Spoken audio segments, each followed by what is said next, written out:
योग वशिष्ठ महारामायण सुनते रहने के लिए हमारे चैनल को सब्सक्राइब करें और बेल आइकन जरूर दबाएं।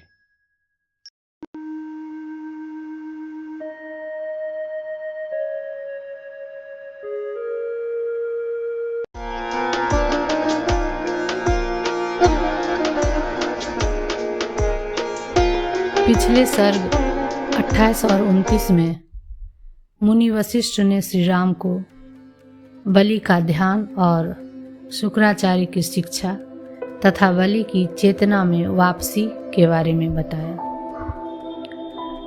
बलि के सेवक और असुरगण चिंतित होकर बलि के महल में पहुंचे, जहां वे उसके ध्यान मग्न रूप को देखकर चकित और व्याकुल हो गए। वहां उसके मंत्री, सेनापति, मित्र, सेवक, यहाँ तक कि देवता और गंधर्व तक उपस्थित थे। सब बलि की स्थिति देखकर आश्चर्य और दुख में डूब गए। वे समझ नहीं पाए कि राजा बलि को क्या हो गया है। तब वे अपने गुरु शुक्राचार्य के पास पहुँचे, जो वहाँ तुरंत प्रकट हो गए। शुक्राचार्य ने ध्यान में जाकर देखा कि बलि का मन अब ज्ञान से प्रकाशित हो चुका है और वह आत्मा में स्थित हो चुका है। उन्होंने असुरों से कहा, बलि अब आत्मज्ञान को प्राप्त कर चुका है। वह अपने भीतर स्थित परमात्मा को देख रहा है। अब वह मोह और भ्रम से मुक्त है। उसे उसकी ध्यानावस्था से मत हटाओ। यह वही स्थिति है जहाँ हर साधक अंततः पहुँचना चाहता है। यह उसकी आत्मिक विश्रांति है। अब बलि 1000 वर्षों तक इसी समाधि में स्थित रहेगा। तुम सब अपने अपने कार्यों में लौट जाओ और चिंता मुक्त रहो। यह सर्ग हमें यह सिखाता है कि जब मनुष्य पूर्ण विवेक और आत्मज्ञान में स्थिर हो जाता है तो वह सांसारिक विचारों और क्रियाओं से ऊपर उठ जाता है। बलि का यह ध्यान कोई साधारण मौन नहीं, बल्कि आत्मा की परम स्थिति में प्रवेश था। इस अवस्था में उसे न तो सुख संवेदना रह गई और न ही दुख की अनुभूति। वह पूर्ण समत्व में स्थित था। सर्ग 29 में 1000 वर्षों के बाद जब बलि की समाधि टूटी और वह चेतना में लौट आया, जब उसने अपने चारों ओर किसी को नहीं देखा तो वह सोचने लगा कि आत्मानंद की वह स्थिति कितनी आनंदमयी थी। उसे अब सांसारिक सुखों में कोई आकर्षण नहीं रहा। जिस शांति और आनंद का अनुभव मैंने ध्यान में किया, वह चंद्रमा की शीतलता या इंद्रियों के सुखों से कहीं बढ़कर था। अब ये बाहरी भोग तुच्छ लगते हैं। बलि पुनः ध्यान में जाना चाहता था, लेकिन सेवकों ने आकर उसे रोक दिया। तब बलि ने गहरे आत्मचिंतन में यह निष्कर्ष निकाला, अब मेरे लिए न तो बंधन है और न ही मुक्ति की इच्छा, न तो ध्यान आवश्यक है और न ही सांसारिकता। आत्मा स्वतंत्र है, यह किसी भी स्थिति से प्रभावित नहीं होती। मैं कुछ भी नहीं चाहता, न भोग न ध्यान। मैं केवल अपने कर्तव्यों को निष्पक्ष रूप से निभाऊंगा, क्योंकि शरीर रहते हुए समाज में कर्म करना ही पड़ता है। फिर उसने अपने सेवकों, मित्रों और देवताओं को सम्मान दिया, राज्य का संचालन किया और एक महान यज्ञ का आयोजन किया। जब विष्णु ने देखा कि बलि को अब किसी भोग की इच्छा नहीं है, तो उन्होंने एक लीला की। वामन रूप में आकर बलि से 3 पग भूमि मांगी और फिर पूरे तीनों लोक लेकर बलि को पाताल लोक में भेज दिया। लेकिन बलि अब भी समत्व में स्थित रहा। न उसे खोने का दुख था, न कुछ पाने की लालसा। पाताल में रहकर भी वह उसी आत्मिक आनंद में स्थित रहा और अंततः फिर से उसने इंद्र पद प्राप्त किया, लेकिन उसमें भी वह समत्व भाव में स्थित रहा। यह सर्ग हमें सिखाता है कि आत्मा की पूर्ण स्थिति में स्थित व्यक्ति, चाहे वह राज सिंहासन पर हो या पाताल में बंद हो, वह समान भाव में रहता है। सुख दुख, लाभ हानि, यश अपयश सभी उसके लिए समान हो जाते हैं। यही सच्ची आत्मस्थित अवस्था है। इन सर्गों से हमें यह संदेश मिलता है कि आत्मज्ञान से युक्त व्यक्ति बाहर की स्थितियों से अप्रभावित रहता है। ध्यान केवल एक साधन है। जब अंतर्मन पूर्णतः शांत और मुक्त हो जाए, तब न ध्यान आवश्यक है, न सांसारिक कर्मों से घबराहट। सांसारिक भोग अंततः अरुचिकर हो जाते हैं, लेकिन आत्मिक आनंद कभी फीका नहीं पड़ता। आत्मा शुद्ध चैतन्य है, न वह जन्म लेती है न मरती है। सच्चा ज्ञान बाहरी ग्रंथों से नहीं, बल्कि आत्मनिरीक्षण, विवेक और गुरु की कृपा से प्रकट होता है।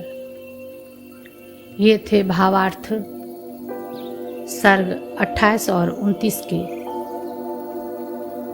अब आइए आगे हम जानते हैं सर्ग 30 को, जिसमें प्रहलाद की कहानी बताई गई है। सर्ग 30 उपशम प्रकरण।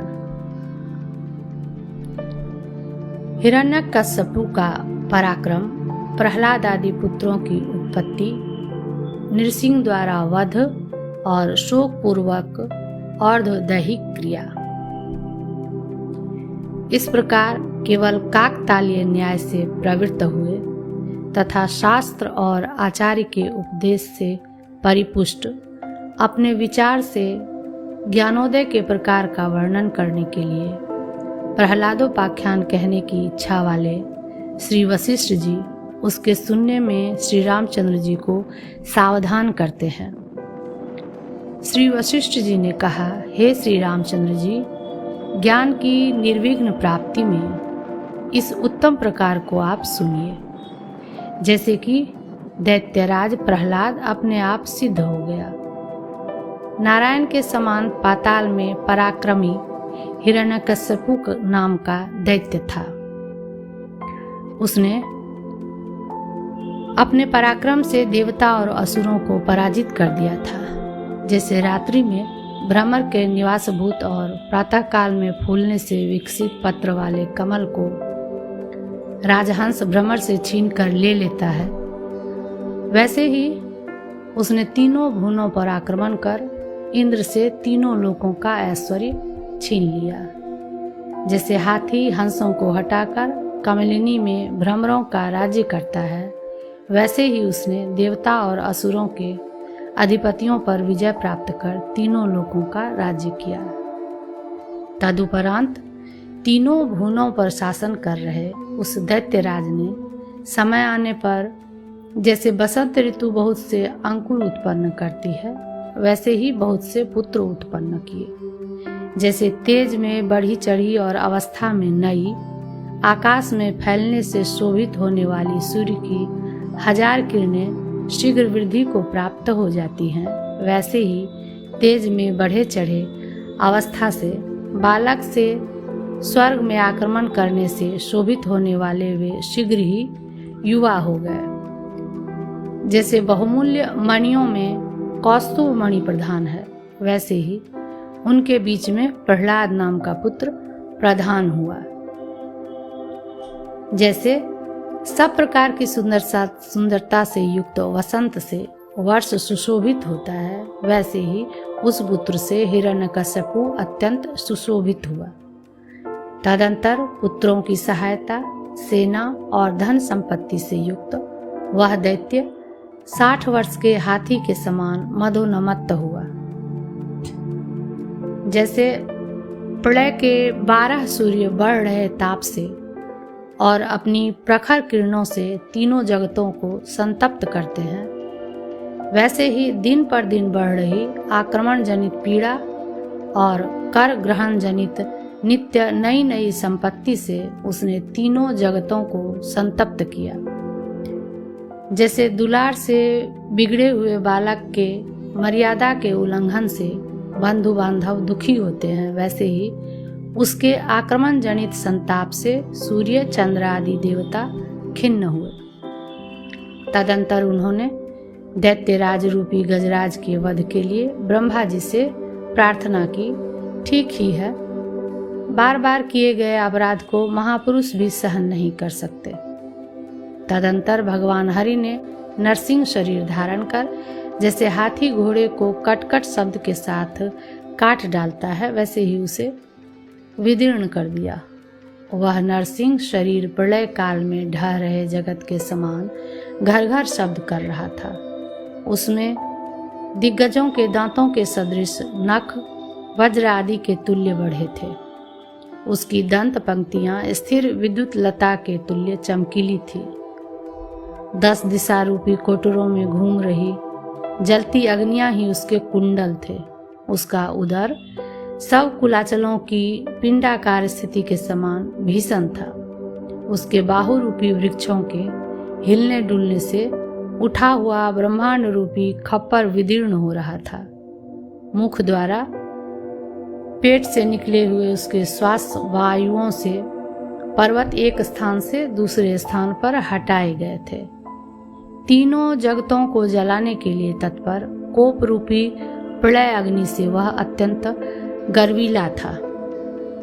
अयाल से भयंकर विशाल कंधों के कंपन से उसने सूर्य को विचलित कर दिया था। उसके रोम कूपों में दैदीप्यमान अग्नि राशि से पर्वत पिघल गए थे। उसमें उखाड़े गए कुलाचलों से भरी बड़ी भारी दीवारों की रचना में मानो दिग तट उद्धत थे और उसके सब अवयवों से पट्टिश, प्रास, तोमर आदि विविध आयुध उत्पन्न हुए थे। जैसे सब प्राणियों के प्रलय के अंत में अग्नि संपूर्ण जगतों को जला डालती है, वैसे ही इस प्रकार के नरसिंह शरीर को धारण किए हुए भगवान ने निकल रही नेत्र अग्नियों से असुरों के नगर में रहने वाले सब जीवों और सब सामग्री को जला दिया। प्रलय काल के संवर्त नामक मेघों के गर्जन से व्याकुल जल प्रलय के समान मेघ गर्जन के तुल्य घनघोर ठोकने से उस नृसिंह रूपी वायु के अत्यंत क्षोभ को प्राप्त होने पर दिशाओं में जल रहे मच्छरों के समान दानवों के झुंड भाग गए और कांति वाले दीपकों के समान अदृश्य हो गए। तदंतर पाताल, जहाँ से दैत्य नायक भाग गए थे और सब अंतःपुर जल गए थे, प्रलय में बर्बाद हुए जगत के तुल्य हो गया।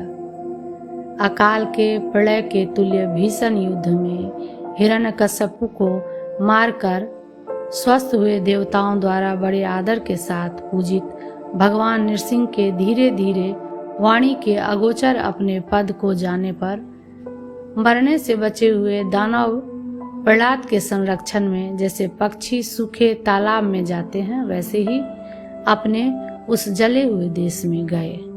वहां पर आत्मीय बंधु बांधवों का नाश प्रयुक्त समयोचित विलाप कर मरे हुए बंधुओं का उन्होंने अर्धदैहिक सत्कार किया। जिनके बंधु बांधव मारे जा चुके थे और अधिकांश बंधु बांधव जीते जी जलाए गए थे, ऐसे मरने से बचे हुए आत्मीय जनों को उन्होंने धीरे धीरे आश्वासन दिया। चिंतावश निश्चेष्ट अतएव चित्रलिखित के तुल्य दुखित आकृति वाले दीन मलिन चित्त अतएव तुषार से नष्ट भ्रष्ट किए गए कमलों के सदृश शोक संतप्त अंतःकरण वाले वे प्रहलाद आदि असुर नायक, जिनके शाखा पत्ते आदि जल गए हों, ऐसे वृक्षों के समान निश्चेष्ट हो गए। 30वां सर्ग समाप्त। सर्ग 31 उपशम प्रकरण। प्रहलाद का श्रीहरि के पराक्रम का चिंतन, आत्मियों के कल्याण का विचार और भगवत भक्ति से भगवत भाव का वर्णन। श्री वशिष्ठ जी ने कहा, हे श्री रामचंद्र जी, तदंतर पाताल गर्त में जहाँ दानवों का विनाश किया गया था, वहाँ दुख संतप्त अतएव मौनी प्रहलाद ने विचार किया, हमारा कौन सहायक हो।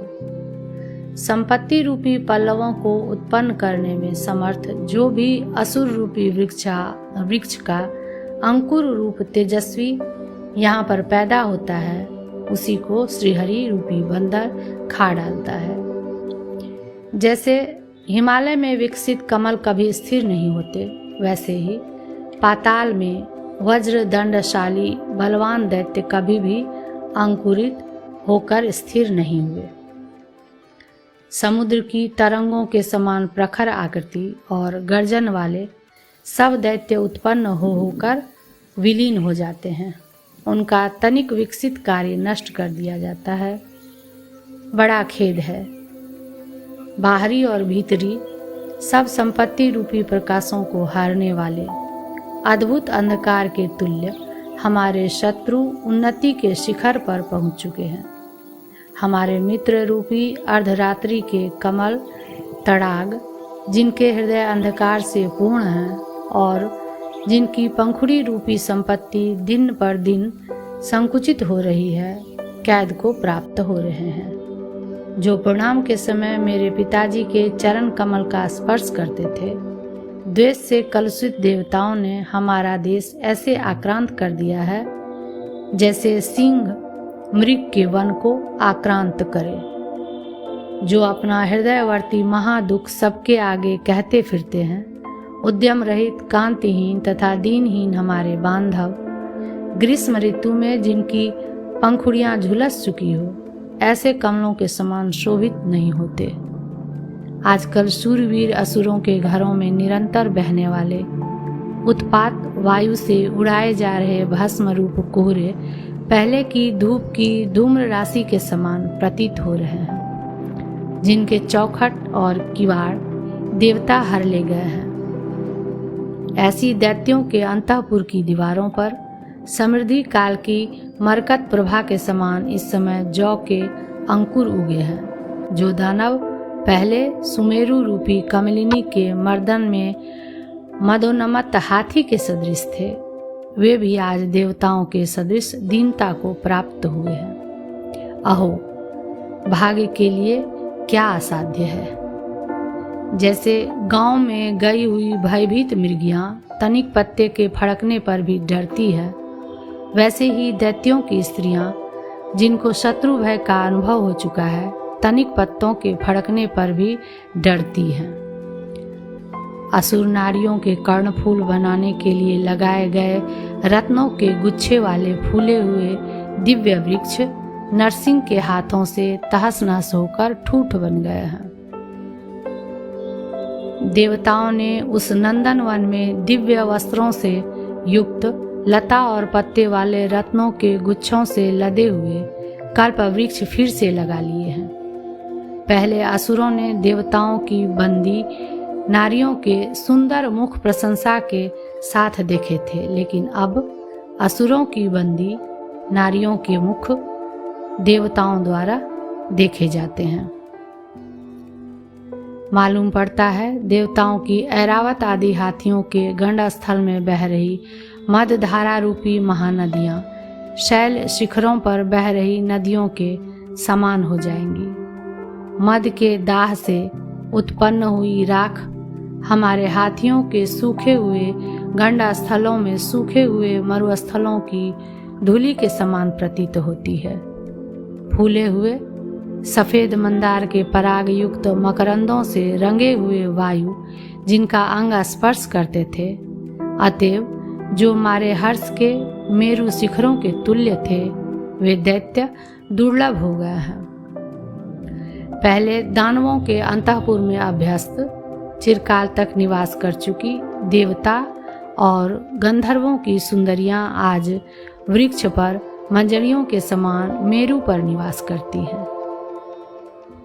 बड़े खेद की बात है, मेरे पिताजी की पटरानियों के सूखे हुए कमलों की तरह नीरस विलासों की अप्सराएं नृत्यों में अनुकरण द्वारा भर्त्सना करती है। पहले जो चंवर मेरे पिता पर डुलाए गए थे, बड़े खेद की बात है, वे ही आज स्वर्ग में इंद्र पर डुलाए जाते हैं, जिनका पराक्रम स्मरण भी दुखदायी है। ऐसे उन एकमात्र भगवान श्रीहरि के प्रसाद से हम जैसे महाप्रतापशाली लोगों को भी ये आपत्तियां प्राप्त हैं। जैसे हिमालय के शिखर कभी संतप्त नहीं होते, वैसे ही उन विष्णु भगवान की बाहु की निबिड़ छाया में विश्रांत देवताओं को कभी संताप प्राप्त नहीं होता। जैसे पर्वत या वृक्ष की चोटी पर बैठे हुए बंदर बलवान कुत्तों को भी तंग करते हैं, वैसे ही भगवान विष्णु के पराक्रम रूपी पर्वत या वृक्ष की चोटी के अवलंबन से समृद्ध हुए देवता लोग हम बलवानों को भी पाताल में ढकेल रहे हैं। भगवान के पराक्रम से अलंकारों को भी अलंकृत करने वाले असुर नारियों के मुखार बिंद पर, कमलिनियों के मुखभूत कमल पर हिम के समान आंसू सदा बने रहते हैं। जगत रूपी जीर्ण शीर्ण मकान की जीर्ण शीर्ण टूटी फूटी दीवारें गिर रही हैं। उसे नीलमणि के स्तंभ रूप भगवान की भुजाओं द्वारा संभाला जाता है। जैसे क्षीर सागर के मध्य में डूबे हुए मंदराचल के धारण करता कच्छप भगवान हैं, वैसे ही विपत्ति रूप सागर में डूब रही देवसेना के वह भगवान ही धारण करता है। उन्होंने ये मेरे पिता आदि सब असुर श्रेष्ठ को ऐसे गिरा डाले जैसे कि क्षुब्ध हुआ प्रलय काल का वायु कुलाचलों को गिराता है। केवल एक उन्हीं भुजा रूप अग्नि हम लोगों का संहार करने में समर्थ है। देवताओं के गुरु श्रीमान मधुसूदन हम लोगों के द्वारा आक्रांत नहीं हो सकते। दैत्यों के बाहुदंड के लिए कुठारभूत उन श्रीहरि भगवान के पराक्रम से पराक्रमशाली होकर इंद्र जैसे बंदर बालकों को छेड़ता है, वैसे ही दैत्यों को छेड़ रहा है। यदि भगवान शास्त्रास्त्र का त्याग कर दे तो भी उन पर विजय प्राप्त नहीं की जा सकती। वज्र से भी कठिन वे शास्त्रास्त्रों के आघातों से छिन्न भिन्न नहीं किए जा सकते हैं। उन्होंने हमारे बाप दादों के साथ बहुत से भयंकर युद्ध कौशलों का अभ्यास किया है, जिनमें परस्पर पर्वत फेंके गए थे। उन अति भीषण और विशाल शत्रु पंक्तियों में जो भयभीत नहीं हुआ था, वह इस समय भयभीत होगा, इसमें तो कहना ही क्या है। क्यों दूसरा प्रतिकार का उपाय नहीं है, ऐसा कहते हैं। जगत में सब वस्तुओं के स्वभाव से, सब प्रकार की बुद्धियों से और सब प्रकार के कर्मों के उद्योगों से शरणार्थी लोगों के लिए एकमात्र भगवान ही शरण है, अन्यथा गति नहीं है। और लोग शरण क्यों नहीं हो सकते, ऐसी शंका होने पर कहते हैं, तीनों लोकों में उनसे बढ़कर कोई भी नहीं है। सृष्टि, प्रलय और संहार के एकमात्र हेतु श्रीहरि ही है। ऐसा विचार कर सर्वात्मना उनकी शरणागति का संकल्प करते हैं। इस क्षण से मैं सदा अजन्मा नारायण की शरण में प्राप्त हुआ हूँ। सब देश, सब काल और सब वस्तुओं में मैं नारायणमय हूँ। निरंतर भगवान की शरणागति, धारणा, स्मरण और जप के आधारभूत उनके श्रोत मंत्र का स्मरण कर निरवच्छिन्न उसके जप का संकल्प करते हैं। जैसे आकाश से, वैसे ही सब पुरुषार्थों का साधक नमो नारायणाय यह मंत्र मेरे हृदय कोश से दूर न हो। सब देश, सब काल और सब वस्तुओं में मैं नारायणमय हूँ, ऐसा जो कहा था उसका स्पष्टीकरण कहते हैं। हरि दिशा है, हरि आकाश है, हरि पृथ्वी है, हरि जगत है और अप्रमेय आत्मा हरि मैं हूँ। मैं भावनावश प्रायः विष्णु हो गया हूँ। यदि कोई कहे कि किस लिए तुम ऐसी कल्पना करते हो, तो इस पर कहते हैं, स्वयं विष्णु हुए बिना विष्णु की पूजा करता हुआ पुरुष पूजा का फलभागी नहीं होता है। अतः विष्णु बनकर विष्णु की पूजा करनी चाहिए इसलिए मैं विष्णु रूप से स्थित हुआ हूँ, क्योंकि ना विष्णु पूजिएत विष्णु, ना शिवा पूजिएत शिव, ऐसी विधि है। जो हरि है वही प्रहलाद नामक है। प्रत्येक आत्मा से अन्य हरि पृथक नहीं है, ऐसा मन में निश्चय वाला मैं सर्वव्यापक हूँ। अब श्रीहरि के वाहन, अस्त्र, आभरण, शरीर आदि की अपने रूप से कल्पना करते हैं। इस असीम आकाश को व्याप्त करके स्थित यह सुवर्ण के समान वर्ण वाला गरुड़ मेरे अंगों का आसन बन गया है, जिनके हाथों के अवयवों पर सब चक्र, गदा, खड़ग आदि अस्त्र रूपी पक्षी नित्य निवास करते हैं। नख कांति रूपी मंजरियों से जो व्याप्त है, कोमल कोमल मंदार के फूलों की मालाओं से जिनके मूल प्रदेश सुगंधित हैं, एवं मंदराचल से जिनके बाजूबंद घिसे गए हैं, महामरकत मणि के वृक्ष रूप ये मेरे 4 बाहु हैं। चंचल चंद्रकला की राशि के समान सुंदर, चमर धारण करने वाली क्षीर सागर के मध्य से उत्पन्न यह लक्ष्मी मेरी एक बगल में स्थित है। अनायास तीनों भुवनों को जिसने प्रलोभित कर दिया है, त्रैलोक्य रूपी वृक्ष की मंजरी के समान विराजमान यह हरि की निर्मल निश्चल कीर्ति मेरे समीप में स्थित है। निरंतर अनेक जगतों का नूतन निर्माण करने वाली, अपने इंद्रजाल से शोभित होने वाली यह विष्णु की माया मेरे समीप में स्थित है, जिसने अनायास त्रैलोक्य की वृक्ष राशियों पर विजय प्राप्त की है। ऐसी कल्प वृक्ष की लता के तुल्य यह लक्ष्मी की सखी जया मेरी दूसरी बगल में विराजमान हो रही है। नित्य शीतल और नित्य उष्ण चंद्रमा और भास्कर, ये 2 देवता मेरे मुंह में मेरे 2 लोचन हैं, जिन्होंने संसार को प्रकाशित कर रखा है। मेरी नील कमल के समान श्यामल, मेघ के समान सुंदर फैल रही यह देह कांति है। इसने दिशाओं को श्यामल बना रखा है। यह 5 जन्य शंख मेरे हाथ में है, जो मूर्तिमान आकाश के समान शब्द रूप है, क्षीर सागर के समान शुभ्र है और जिससे सदा ध्वनि निकलती है। यह सुंदर कमल मेरी हथेली पर विराजमान है, जो मेरी नाभि से उत्पन्न हुआ है और जिसकी कर्णिका के मध्य में ब्रह्मा रूपी भ्रमर छिपा है। यह रत्नों से चित्र विचित्र शरीर वाली, अतएव सुमेरु के शिखर के तुल्य सोने से मढ़ी हुई मेरी भारी गदा है, जो दैत्य और दानवों का संहार करती है। यह सूर्य के समान चमकीला मेरा सुदर्शन चक्र है, जिससे सदा किरणें बाहर फूट रही हैं और जो चारों ओर ज्वाला रूपी जटाओं से व्याप्त है। इसने चारों ओर दिक्तटों को पटल के समान लाल कर दिया है। यह धूम्र युक्त अग्नि के समान सुंदर काला और चमकीला मेरा अंधक नामक खड्ग है। यह दैत्य रूपी वृक्षों के लिए कुठारभूत है और देवताओं को आनंद देने वाला है।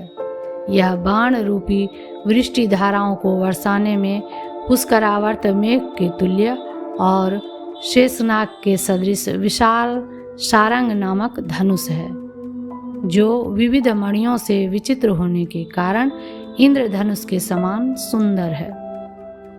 मैं उत्पन्न होकर नष्ट हुए अतीत और वर्तमान इस अनेक जगतों को अपने उदर में चिरकाल तक धारण करता हूँ।